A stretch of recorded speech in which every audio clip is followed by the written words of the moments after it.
Կան զորքերի հետ կապված, իրավիճակ կապված, ստատիկո, արկղ չի, այո լսում եմ ձեզ Ռոզալիա։ Պարոն Սիմոնյան, արդյոք ինքնիշխանության մասին է խոսում, երբ որ Ալիևը տեսակապով խոսում է Եվրամիության ամբողջ պաշտոնյաների ներկայությամբ Արցախի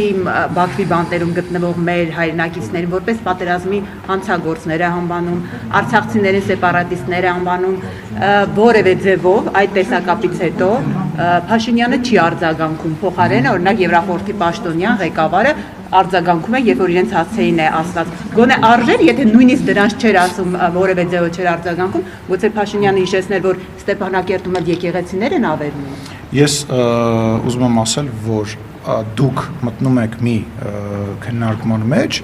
որտեղ որ Հայաստանի Հանրապետությունն իր շահերը այնքան ապահել, որ Ադրբեջանի նախագահը նախ ելույթ է ունենում եւ երկրորդ այդ ելույթի ընթացքում խոսում է Հայաստանի Հանրապետության եւ Ադրբեջանի միջև խաղաղության մասին, այն պարագայում, երբ որ դուք ասում եք, որ խաղաղություն չի լինի եւ մարդը, որ ճակերտավոր իբր պարտվել է 44-օրյա պատերազմի ժամանակ չի կարող բանակցել եւ այլ։ Ձեր գնահատականները խոսակցության վերաբերյալ շատ մակերեսային են հարգելիս եւ ինչ վերաբերում է ասելիքներին, այդ ասելիքը այնքան ենք ասել, որ եկել ենք ասել ենք նրան, որ ունենք խաղաղության պայմանագիր։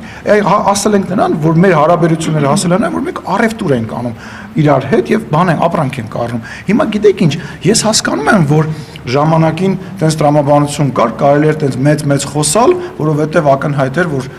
ռուսական կողմը թույլ չի տա, կարելի էր բանակը թալաներ, ակնհայտ էր, որ ռուսական կողմը թույլ չի տա որևիցե գործողություն, բայց ես ուզում հասկանամ դուք ինչ եք ակնկալում, որ Ալենը տարական արձագանք են կարող։ Լսեք, մենք արձագանք տվել, երբ որ դուք խոսում եք այնտեղ պահվող անձանց մասին, ավելացրեք, որ Նիկոլ Փաշինյանը այն մարդն է, որը որ ամեն տարի, ամեն ամիսը մեկ ինչ որ գործողության հետևանքով մարդ է վերադասնում Հայաստանի Հանրապետություն։ Մենք չենք, ասենք, գլուխ գովում, բերան ծռում, ինչ որ մեկին փորձում լավը թվալ, չգիտեմ, քաղաքականության մեջ տղամարդ խաղում։ Մենք գործ ենք անում եւ այդ գործի հետևանքը այն է, որ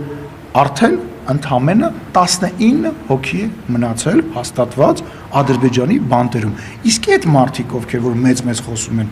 ինչ են արել Հայաստանի Հանրապետության համար կամ հենց այդ նույն մարդկանց համար։ Այդ մարդկանց պատճառով է, ովքեր կարամ վերջացնեմ։ Այդ մարդկանց պատճառով, ովքեր որ մեզ քննադատում են, որ մենք ունեցել ենք 44-օրյա պատերազմ, որ այդ մարդիկ հիմա բանտում են։ Հենց որ այդ մարդիկ, ովքեր որ մեզ հիմա փորձում են քննադատել, թող լռեն։ Պարոն Սիմոնյան, որևէ փաստաթղթով նույնիսկ գերիների հարց չի շոշափել։ Լսի 200 գերիներից մնացել է 19 հոգի։ Կարամ ամեն օր քեզ թուղթ գրեմ, ուղարկեմ, ուրախ ցույց տակ, ծապտակ անցնեք, գնաք առաջ եւ ընդհանրապես բան չփոխվի։ Թողեք գործ անենք, թողեք այդ մարդկանց հետ բերենք, ոնց որ բերում ենք։ Հերիք քաղաքական շարժումներ անեք, գերիների հետ կապված բանը անհայտ կորածների ծնողների հետ կապված քաղաքական շահարկումներ անեք, մահացածների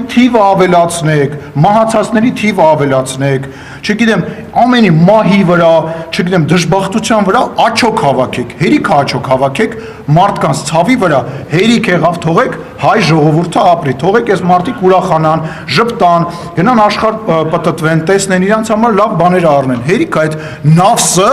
նավսը Քոչարյանով, Սերժով վերցրեք, այս դրսից եկած օլիգարխներով վերցրեք, տարեք ձեր մոտ ձեզ պայեք։ Հերիք եղավ, բոլ եղավ։ Պարոն Սիմոնյան, երբ որ խոսում ենք խաղաղությունից, այդ երեքը նավս են այս երկրի վրա։ Այդ